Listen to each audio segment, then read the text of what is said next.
सुब्रत राय business क्षेत्र के जाने माने नाम थे, जिन्होंने एक विशाल साम्राज्य की स्थापना की, जो फाइनेंस, रियल स्टेट, मीडिया और हॉस्पिटैलिटी समेत अन्य क्षेत्रों तक फैला हुआ है। सुब्रत राय ने 1978 में सहारा इंडिया परिवार समूह की स्थापना की थी।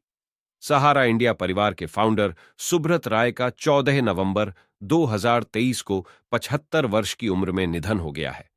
उन्होंने मुंबई के कोकिलाबेन धीरूभाई अंबानी अस्पताल में आखिरी सांस ली।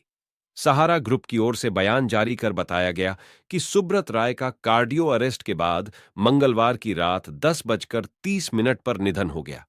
वह हाइपरटेंशन और मधुमेह जैसी बीमारियों से जूझ रहे थे।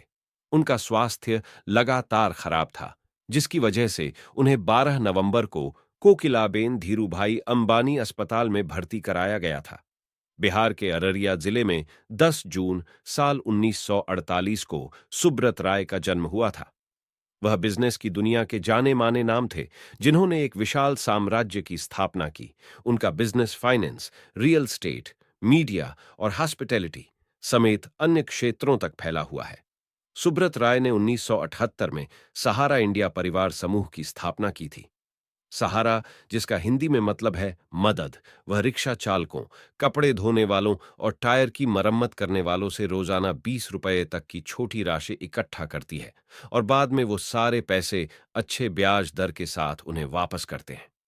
सहारा भारतीय हॉकी टीम को भी प्रायोजित करता है और formula one racing team force India में उसकी हिस्सेदारी है। सुब्रत राय की यात्रा गोरखपुर के सरकारी तकनीकी संस्थान से मैकेनिकल इंजीनियरिंग की शिक्षा के साथ शुरू हुई।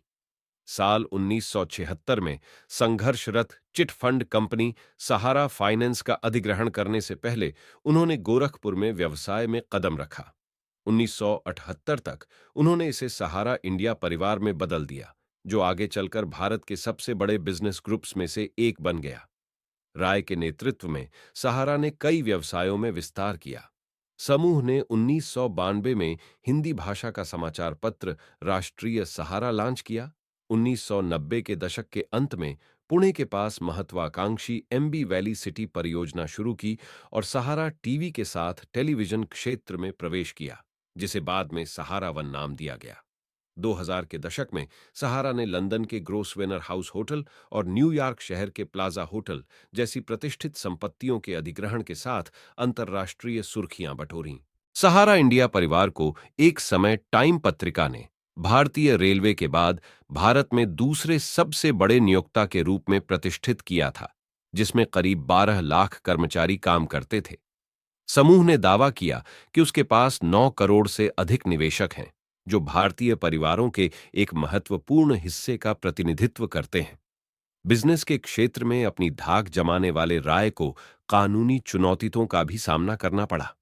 साल 2014 में भारत के सर्वोच्च न्यायालय ने भारतीय प्रतिभूति और विनिमय बोर्ड यानी सेबी के साथ एक विवाद के संबंध में अदालत में उपस्थित होने में विफल रहने के कारण उन्हें हिरासत में लेने का आदेश दिया था। इसके कारण एक लंबी कानूनी लड़ाई हुई, जिसमें राय को तिहाड़ जेल में समय बिताना पड़ा और बाद में उन्हें पैरोल पर रिहा कर दिया गया। दरअसल ये पूरा मामला सेबी की सहारा से निवेशकों के अरबों रुपए वापस करने की मांग को लेकर था। सुप्रीम कोर्ट ने इसके लिए सहारा सेबी रिफंड खाता भी स्थापित किया है।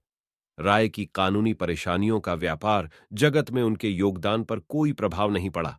उन्हें कई पुरस्कार और सम्मान प्राप्त हुए, जिनमें ईस्ट लंदन विश्वविद्यालय से बिजनेस लीडरशिप में मानद डॉक्टरेट की उपाधि और लंदन में power brands hall of fame awards में business icon of the year पुरस्कार शामिल है।